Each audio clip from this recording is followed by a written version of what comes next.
उधर निशा का चिड़चिड़ापन बढ़ता जा रहा था। बेमन से घर के कामों में सास का हाथ बटाती, सबके साथ उदासीन सा व्यवहार करती। उसके अंदर की सुघड़ गृहिणी और बेहतरीन कुक मानो खो से गए थे, बस किसी तरह दिन काट रही थी। सास उसे कई बार कह चुकी थी कि राजीव को मुगलई दाल मखनी और मिस्सी रोटी बहुत पसंद है, उसके लिए बना दे, मगर वो टाल देती। 6 महीने बीत गए। राजीव अपने वादे पर खरा उतरा था। उसने भूल कर भी कभी निशा के करीब आने की कोशिश नहीं की और ना ही कभी निशा को जताया कि उसे कोई शिकायत है। इसके विपरीत वह हमेशा निशा को खुश रखने की कोशिश करता। एक समर्पित पति की तरह अक्सर ही निशा को कभी मूवी, कभी रेस्टोरेंट, तो कभी मंदिर ले जाता। उसकी छोटी से छोटी जरूरतों का ध्यान रखता। इन्हीं दिनों उषा ने एक बेटे को जन्म दिया। उषा की सास की तबीयत इन दिनों कुछ ठीक नहीं थी। जच्चा बच्चा के साथ घर की समूची देख रेख करने का सवाल सामने आ खड़ा हो गया। इस स्थिति का जैसे ही निशा को पता चला, उसने 10-15 दिन उषा के घर रहकर उसके गृहिणी में हाथ बटाने का प्रस्ताव रखा। राजीव और उसकी मम्मी ने भी हर से स्वीकृति दे दी। निशा उषा के घर चली गई। इन्हीं दोनों राम निवास का अपने भाइयों के साथ चल रहा बंटवारे का मुकदमा जेरा की स्टेज पर आ गया। यदि राम निवास मुकदमा जीत जाते तो लगभग 15 करोड़ की संपत्ति उनके हिस्से में आ जाती। दोनों बाप बेटे रोज कचहरी जाते, घंटों वकीलों संग माथा मारते। आखिरकार जिरह पूरी हुई। 3 दिन बाद फैसला सुनने की तिथि निश्चित की गई। जिस दिन जिरह पूरी हुई उसी रात राजीव के मामा को, जो मेरठ में रहते थे, अचानक दिल का दौरा पड़ा और वो चल बसे। राम निवास और उनकी पत्नी को मेरठ जाना पड़ गया, जहां एक हफ्ता लग जाना मामूली सी बात थी। निशा अपनी बहन के घर और माता पिता मेरठ। राजीव घर में अकेला रह गया। उधर निशा ने उषा की गृहस्थी बखूबी संभाली। उसने बड़ी लगन से उषा और उसकी सास की समूची देखभाल की, घर का ध्यान रखा। यहाँ रहने के दौरान अजय के शानदार व्यक्तित्व का जादू और उसकी शान और शौकत उषा के सर चढ़ बोलने लगी थी। वह अक्सर अपनी ससुराल और उषा के ससुराल की तुलना करती, राजीव और अजय की तुलना किया करती और मन ही मन अपनी किस्मत पर कूटती रहती। घर के कामों के अलावा जब भी समय मिलता, वो और अजय खूब हंसी मजाक किया करते, ताश खेला करते, टीवी देखा करते। उसे यहाँ आए 5वां दिन था। निशा ने सबको खाना खिलाया। उषा और उसकी सास को अलग अलग आहार बना कर दिया, दवाइयाँ दी। सारा काम निपटाकर अपने कमरे में, जो कि उषा के बेडरूम के बगल में था, सोने चली गई। पलंग पर लेटते ही उसे नींद आ गई। थोड़ी देर बाद अचानक उसे अपने बदन पर किसी के स्पर्श का एहसास हुआ तो उसकी नींद खुल गई। कमरे में जलते हुए नाइट बल्ब की मध्यम रोशनी में उसने देखा कि अजय उसके बगल में बैठा है और उसके हाथ उसके जिस्म पर नैतिकता की सीमा लांघ रहे हैं। वह बुरी तरह चौंक कर उठ बैठी।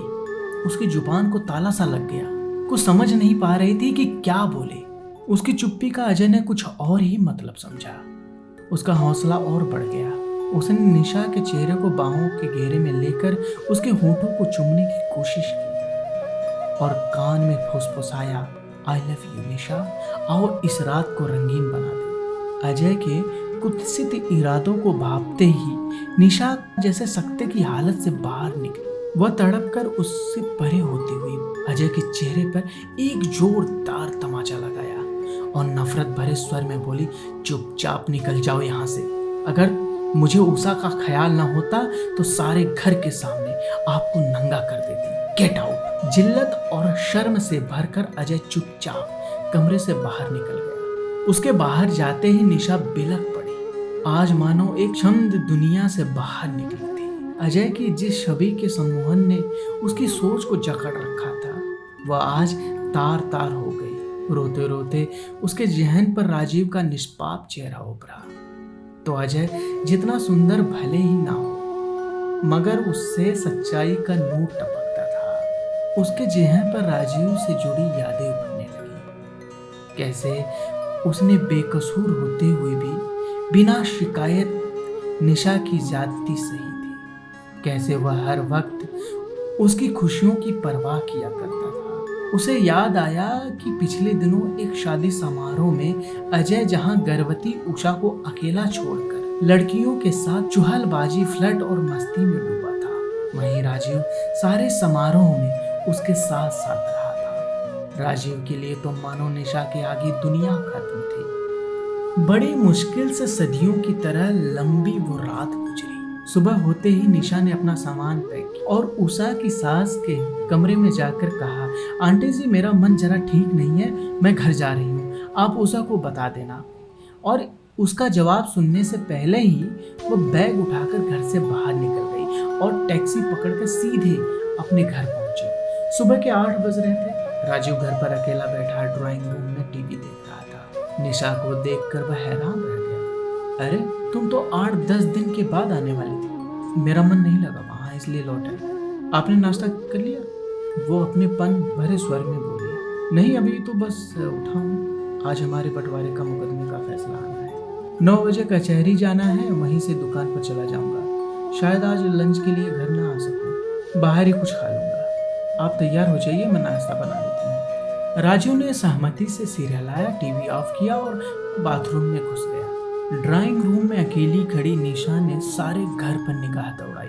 आज घर का जर्रा जर्रा उसे अपना स्वागत करता महसूस हो रहा था। उसने एक ठंडी सांस ली और किचन में घुस गई। राजीव के नहा धोकर तैयार होने तक निशा ने सैंडविच और चाय बना ली और उसे सर्व कर दिया। जब तक वो नाश्ता करके उठता, निशा ने फटाफट गोभी के 2 पराठे और आम का मीठा अचार एक टिफिन में पैक कर दिया। राजीव अपना बैग लेकर घर से निकलने को हुआ तो वह फटाफट टिफिन लेकर आई और उसे थमा दिया और अधिकार पूर्वक भाव से बोली, बाहर खाने की कोई जरूरत नहीं, ये गोभी के पराठे पैक कर दिए हैं, लंच में खा लेना।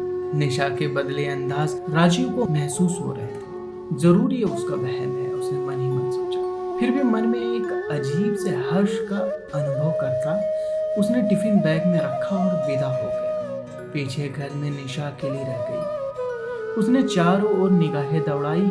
गृहिणी की उपस्थिति के अभाव में घर अपेक्षानुरूप बिखरा पड़ा था। उसमें साड़ी का पल्लू कमर में खोसा और मनोयोग से घर को व्यवस्थित करने में जुट गई। शाम तक वह लगी रही। इस दौरान उसने अपना सारा हुनर इस्तेमाल कर लिया और शाम होते होते जो घर सुबह कबूतर खाना हो रहा था, वह एक सुव्यवस्थित आशियाना बन गया। शाम के 5 बज गए। वह थक गई थी, मगर अभी उसे कुछ और करना था। उसने आधे घंटे का आराम करके अपनी थकान मिटाई, फिर उठी और नहा धोकर फ्रेश हुई। उसने घड़ी पर निगाह दौड़ाई, 7 बजने को थे। 8 बजे राजीव का आना अपेक्षित था। कुछ याद करके उसके चेहरे पर एक मीठी सी मुस्कान तैर गई। फिर वो किचन में घुस गई और बेहद मनोयोग से मुगलई दाल मखनी एवं धनिये की चटनी बनाई और मिस्सी रोटी का आटा तैयार करके रख दिया। अपेक्षानुरूप 7:15 बजे राजीव घर लौटा। उसका चेहरा खुशी से दमक रहा था। घर में घुसते उसने बैग सोफे पर फेंका और हंसी स्वर में बोला, निशा हम केस जीत गए, अब हमें अपना हक मिल जाएगा। हम जीत गए निशा, हम जीत गए। कहते कहते उसने घर पर चारों ओर नजर दौड़ाई। घर का काया पलट हो चुका था। उसने हैरानी से निशा की ओर देखा।